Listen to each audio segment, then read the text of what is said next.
What is your favorite Marvel movie? Mine, admittedly, is Thor Ragnarok. I love that movie. I think it's hilarious. But one of my favorite parts, and I promise I'm getting somewhere, one of my favorite parts in that movie is when Thor is imprisoned in the Grandmaster's arena and he is in this round space and he meets this character that's a rock man. His name is Korg. And when they start talking about how Korg ended up where he is, he starts talking about how he was forming a rebellion in his home country or his homeland, but they didn't print enough flyers. So it ended up just being him, his mom, and his mom's boyfriend, whom he hated. And he says it was the worst casualty of printing issues or something like that. Like he blames it on the printing, on the fact that they did not have enough marketing materials. But the reality of it is that Korg didn't know how to effectively lead. And that is what this episode is all about. Is about as a leader, how do we communicate our vision and our purpose? How do we get to the space where we actually are leading other people, not just ourselves, right? And I always talk about how the first and most important person you get to lead is yourself. But there comes a point where, in order to expand and scale and advance your leadership, other people have to follow you. Other people have to come behind you on your mission, your vision, what it is that you are here on this planet to do. And so today we're going to talk about leadership, vision, and purpose. And we're going to focus on how do you effectively communicate so that you don't end up like Korg having a revolution with no one following you, right? How do you end up creating a movement where people are actually behind you, following your lead? And that is our conversation for today. And guess what?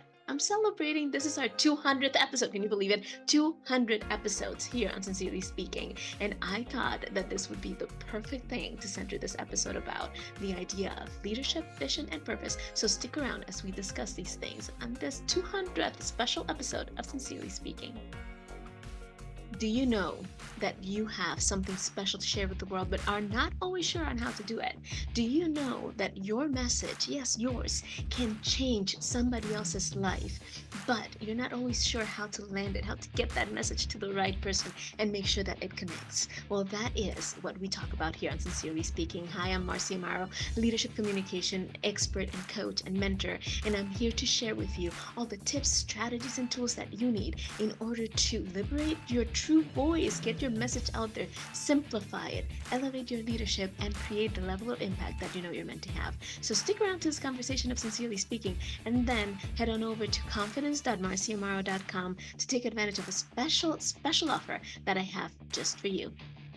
So, as we start this conversation on leadership, vision, and purpose, I want to clarify a few of the misconceptions or a few of the things that we tend to think about when we think about leadership, vision, and purpose that are a little bit skewed and that might actually hold us back instead of propelling us forward. The first thing is leadership starts from within. And I said that before, I will say it again. It's part of what my entire business centers around. We get to lead ourselves first. If you cannot lead yourself, out of those spaces of doubt, out of those spaces of overwhelm, out of those spaces of second guessing yourself, out of that experience of imposter syndrome and move forward, then it becomes increasingly harder to help others advance, to help others move forward. Not impossible, but harder. So we get to lead ourselves first. And so the conversation we're going to have today, specifically centering around vision and purpose and how do we communicate it, starts by looking inside. And it starts by looking at three very important, very meaningful, and very essential things that if we are not clear around, we are not going to be able to move forward. And if you followed me, you know that I'm not a proponent of you need to be 100% clear before you move forward. That's not going to happen. But there are certain levels of clarity. We do get to make decisions and move forward in those decisions with commitment so that we know where we're leading ourselves and the people that do end up following us. And we're going to talk about those in a minute. The second thing I want to clarify is this idea of vision and purpose. So a lot of people go through weeks, months, years of trying to figure out what is my life's purpose. In my opinion, that is a futile exercise because your purpose changes as you evolve and as you grow. Not only that, but your purpose changes from role to role to role. We all play more than one role in this world. We're not just business owners. We're not just moms or dads. We're not just spouses. We're not just Friends, we're not just one thing or the other. We are many different things. And depending on which role you're playing, your purpose is going to be different. My purpose as a wife today, after 21 years of marriage, is not the same purpose that I have as a mom of teenagers. And it's not even the same purpose I had as a newlywed wife, right? 21 years ago. So your purposes change depending on what stage of life you're in, depending on what's happening around you, depending on the context you're operating under, which includes what role you're playing, right? So let's free ourselves of this notion that we have one life's purpose. We do not. We have several purposes. Those purposes shift and those purposes evolve with us. If you're still trying to achieve or operate under the same purpose that you were operating under 10 years ago, then this conversation is essential for you to pay attention to, because part of why you might be feeling stagnant or part of why you might not be reaching the level of potential that you could is probably because you're operating on an outdated sense of purpose. All right. And we'll talk more about that in a minute. Now, the other thing, and what I want us to focus on, is vision. Now, we all need to operate with an ultimate vision in mind, with an ultimate goal that is huge, that is audacious, that is bold, that there is a large probability we won't completely achieve in our lifetime, but that moves us forward. Now, what I do want to clarify about this is there's two levels of vision, right? Or at least the way I see it and the way I understand it and the way I teach it, which seems to help a lot of people move forward, is there's two levels of vision. There is my life's vision or my ultimate vision, my desired outcome in life. And then there's my calling, right? Now, the main difference between these two things is my vision, I choose, my calling chooses me. So there are certain things, for most of us, there's at least one, sometimes more than one, right? So for all these things, understand that there could be more than one, and that's okay, right? But there's something that keeps coming back, that keeps showing up again in your life, that keeps pulling you forward, that keeps bubbling up every once in a while, that you might even have tried to suppress or ignore several times in your life, but it keeps coming back up. Like for me, the idea of creating connection with people, the idea of removing that disconnect and that disengagement and all the offense and all of that, that idea keeps coming back up. And that's why I teach communication, because ultimately, how we're going to get there is by communicating effectively, right? So when we're talking about vision, we're talking about calling specifically, that is something that chooses you, that doesn't leave you alone, that keeps gnawing and nagging at you, that keeps bubbling back up no matter how hard you try to ignore it. And there is something in there. Once you identify what that is, there's something in there that you're meant to bring to the world that is going to move that cause forward, that is going to help those who come behind you have a legacy, that is going to help them do better and get further in that particular aspect. You will probably not fix it. You will probably not completely get there in your lifetime, but you will leave enough of a legacy to where you know the work is going to continue even after you're gone, right? So that's your calling or your legacy.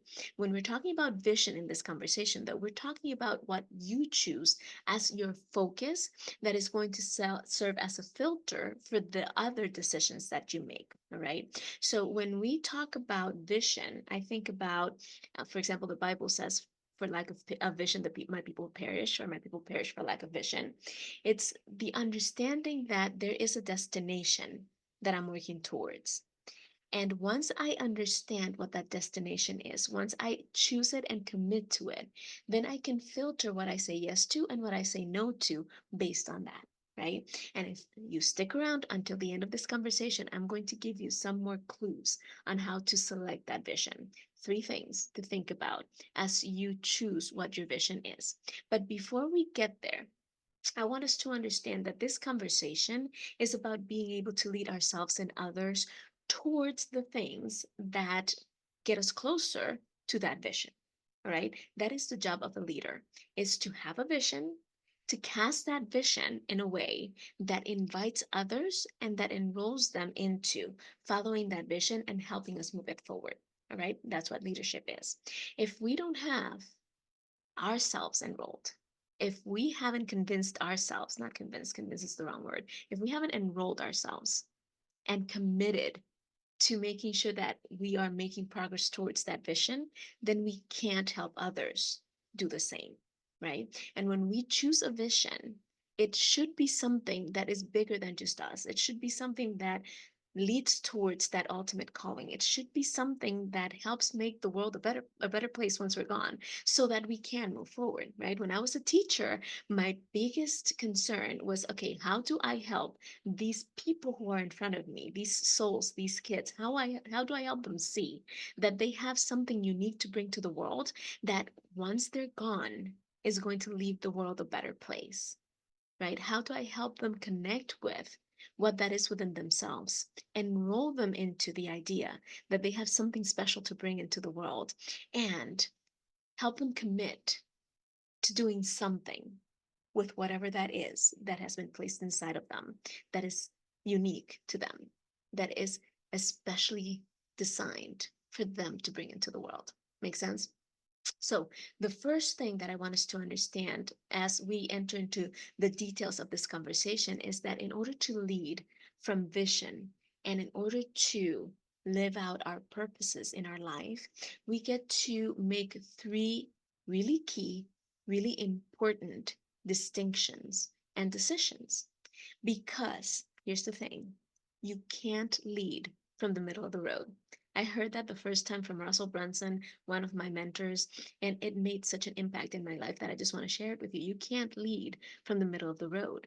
If you stay in the middle of the road, you're eventually either going to run out of road or you're going to get squished. You're going to get run over.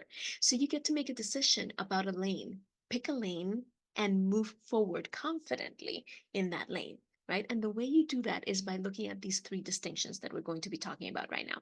The first one is you need to stand for something. I'm reminded right now, I'm a huge Hamilton fan. I know I've told you, my little dog who's over there sleeping right now, her name is Skylar, after the Skylar sisters in Hamilton. And I'm reminded of that line, if you stand for nothing, what do you fall for? Right? So you get to stand for something and you get to unapologetically stand for something. Now, you do get to understand within yourself why you stand for that something.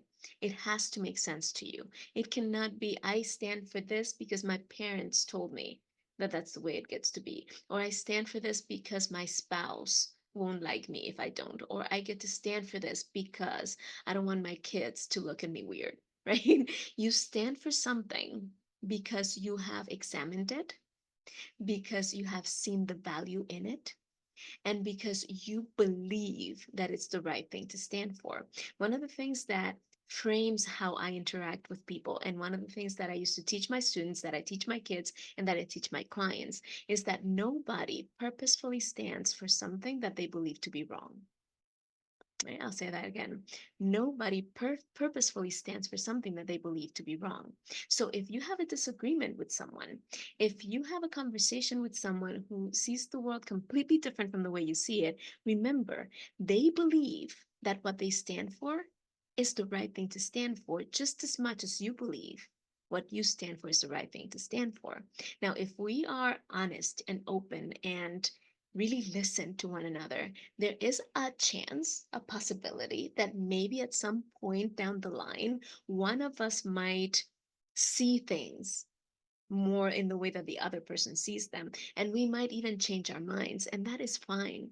But the purpose of leading, the purpose of interaction, the purpose of having a vision is not to convince others to stop thinking the way they do, is to enroll and rally those around us who have similar views, and in our expression of our vision, hear the words that they have been unable to say.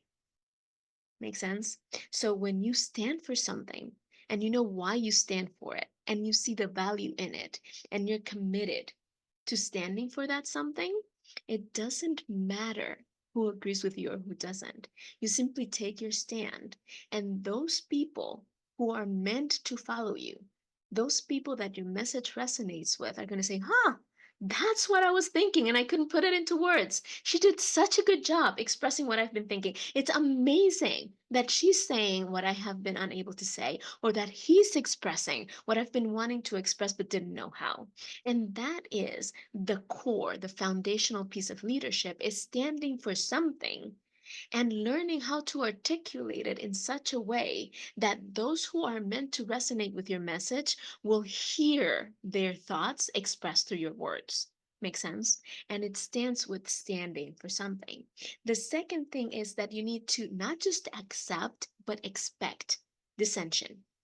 You need to not just accept, but expect that people are going to disagree with you, that people are going to call you names, that people are going to think you're crazy, that people are going to try to convince you that you're wrong, and that people are going to argue against you. And some of them are even going to be mean about it. Because it's what we just talked about. You can't lead from the middle of the road. If you don't want anybody to disagree with you, stay in the middle of the road and see what happens. Eventually, they're not going to trust you. Eventually, they're going to call you wishy washy. Eventually, nobody is going to follow you because nobody's going to follow the middle of the road. Eventually, it runs out or you get squished. So you have to pick a lane and stay in that lane as long as you believe that that's the right lane to be in. Now, down the road, you're going to find another fork and you're going to be able to make another choice. But for this moment, for this particular purpose that you're working on, for this particular moment in your life, what is it that you're willing to have others be against you on and still stand strong in your belief? Because you need to not just accept, but expect dissension. One clear example. I talk about being a Christian in God all the time. I am unapologetic about it. I have gone through a lot in my 52 years that has convinced me and confirmed that there is a God, that Christ is real, that Christ is the way, and that if anybody doesn't follow Christ, then they're in for a hard time at the end of their life, right? Now, I have gone through enough to believe that unapologetically. And I have had conversations, I might have told you before, but one of my best friends in college is Muslim, from college is Muslim. We still love each other. We're not in touch as much as we would like, but we still love each other a lot. And we had all these conversations about, well, from my belief, then this is what's going to happen with you. And from my belief, well, then this is what should happen to you, right? And we've had these conversations that were not easy to have, but we're clear on each other. And we have not in 20 some odd years, almost 30 years, we have not been able to convince the other to switch sides or to agree with the other, but we're still friends because we accepted and expected the dissension when we became friends. We knew that we were in disagreement on something that was fundamental, but we were still willing to pursue the friendship. So we were expecting that we would disagree about very core issues, but we still respect and love each other, right? So accepting and expecting dissension doesn't mean that you're necessarily going to go around attacking the people who disagree with you. I don't recommend that. I think that that's the worst course of action possible. It also doesn't mean that you're going to let others offend you and take it. You can walk away. You don't have to stay in an offensive interaction, but you have to accept that it's going to happen and expect that it's going to happen, maybe even from some unexpected sources, and be prepared to step away and continue to believe unapologetically, or be open to a conversation that might end up swaying one of the two of you, or might end up just leaving things exactly the way they are, where you agree to disagree. But when we can expect and accept being offended without letting that be the cause of a full on battle or of not being able to respect one another. That is when the magic happens, right? And then the final thing is you need to be clear and direct. We have a tendency to dance around issues. Most people have very indirect conversations, which is why so many misunderstandings happen, right? So don't dance around the fact that I disagree with you. Don't dance around the fact that this is what I believe. Don't dance around the fact that, from my perspective, this is how I see X, Y, or Z. But in being direct and clear, be open to others doing the same thing.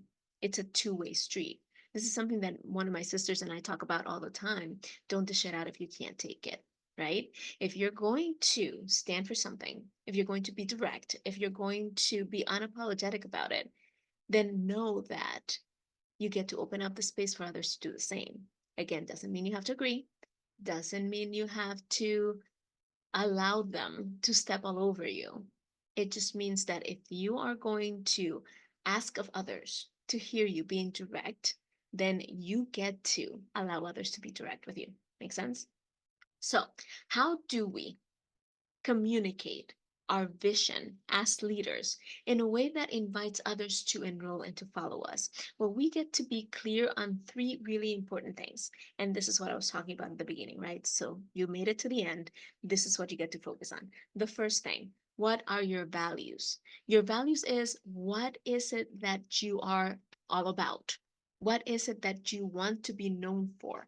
What is it that you stand for that you want other people to identify you with, not as a, oh, yes, this is who I am, but as a, okay, you get me now kind of situation, right? And your value brings you worth. Because once you know what your values are, once you know what you stand for, once you know what you are all about, then you can look at yourself and be like, okay, I get to add value in this particular area. I am worth more than just the price of my flesh. I heard some time ago, and it's probably changed by now, but I heard some time ago that if you took the raw materials necessary to create a human being, so the carbon and all the proteins and the things that go into creating the actual body of a human being, we wouldn't be worth more than 58 cents. And this was a long time ago, so it's probably a little bit more right now, but worth is not about this.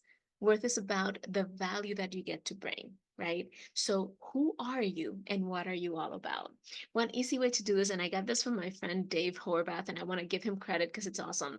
Sit down in a quiet space and write down the sentence: I am your name, and I am all about blank. Once you can do that, you start seeing your values, what you stand for. I also have a full exercise. It's called MAPPed, your map to identifying your values, right? Your values can be mapped, and it's an acronym. And in that exercise, I give you 6 questions that will lead you to refining and understanding what your top 5 values are. And values are things like family, faith, honor, honesty, integrity, right? Those things that help you understand what you do and what you don't do, and why you do it and why you don't do it, and what you're all about in this world. If you would like a copy of the mapped exercise, just add in the comments the word mapped, or send me an email to marcy@marcyamaro.com, and I will make sure that you get that free of charge, no sign in, no anything. I will make sure that you get the exercise. Okay, so comment mapped or send me an email to marcy@marcyamaro.com, and I will make sure you get that. But once you understand your values, once you understand who you are, then the second part of it is, what are your purposes for this moment, or what is your purpose in this particular area at this particular life in this particular moment in your life? And the question there is, what are you committed to helping others do, right? Who do you serve? Who are you committed to helping? And how are you going to help them? What are you going to do to make other people around you be better, do better, feel better, increase their ability to be, do, or have in any area of their life, right? So, how are you going to add meaning to your life? By being committed to serving and helping others, by being committed to um, creating an environment where the rising tide raises all boats, where everybody is lifted by the fact that you are part of their lives, right? So that ties into your purpose in that particular area at that particular moment in that particular time.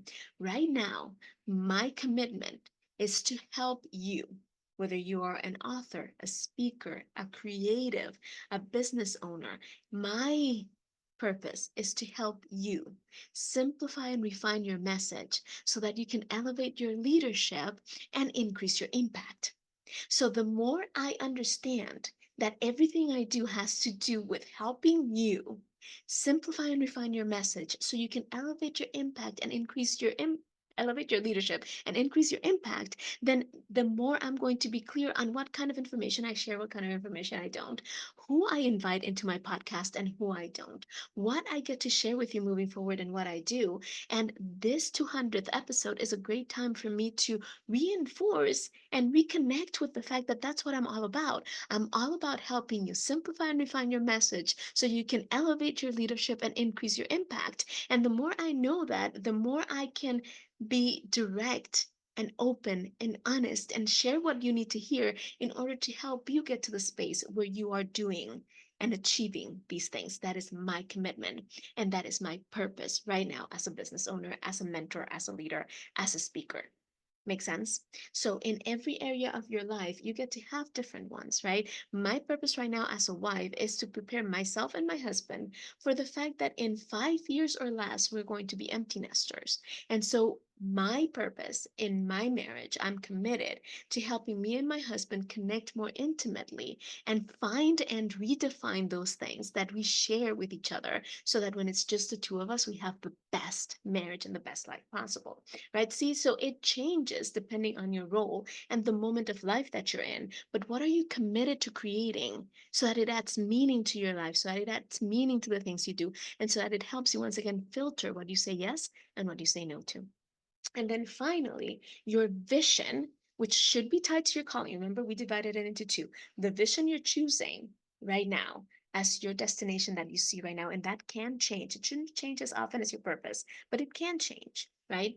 Your calling doesn't change because that's given to you. It's about taking the time to accept it because you know what it is. Deep down, you know what it is that you can't shake off. So it's accepting it.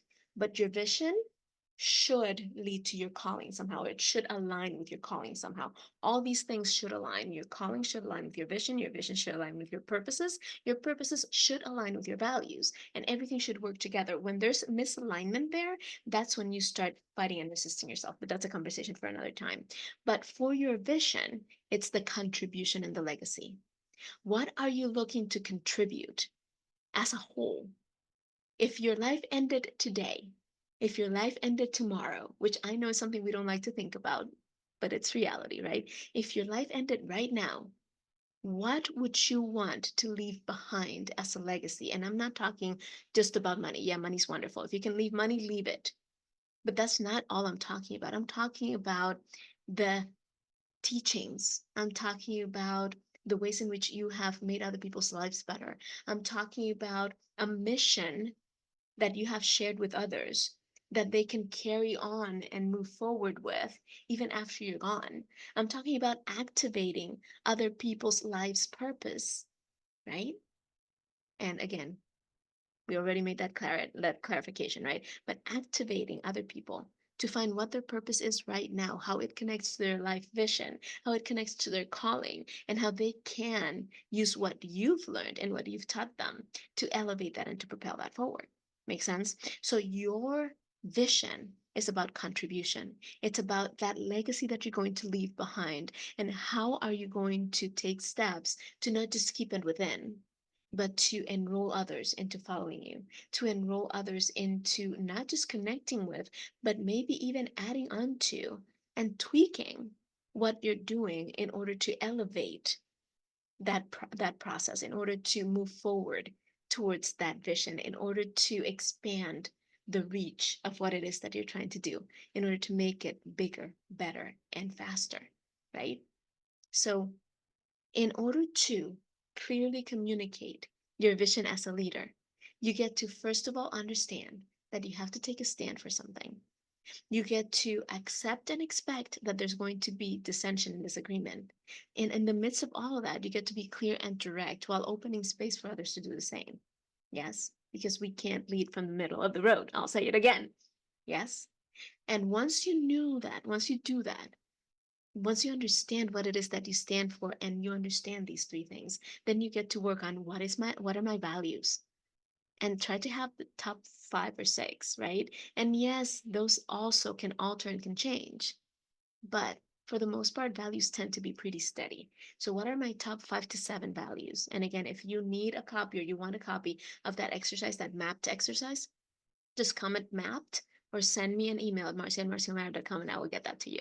Second, what is my purpose for each of the roles that I play right now in this moment of my life? What is it that I am committed to creating in this particular space, in this particular role, at this particular moment? And what is the contribution or the legacy, the vision that I get to create? And then you can create a simple statement if you want, right? My name is Marcia Amaro, and I am committed to blank so that blank, right? I am committed to. So, what is the people that you're meant to serve and how are you going to serve them? So that what happens? What is the end goal, the end contribution or legacy that you're looking to leave? And once you have that in a statement, that is your filter. That is what you're going to be using to propel you forward, to move you, to make decisions, to say yes and say no to things, to filter what you allow entrance into your life and what you don't. And that is the first step to being able to communicate your vision as a leader, is understanding that statement. What is it? Who are you? So what are your values, right? What is the contribution? No, before that, what is the commitment you're making? Who are you serving? And what are you helping them with? And then what is the contribution that you're going to leave behind?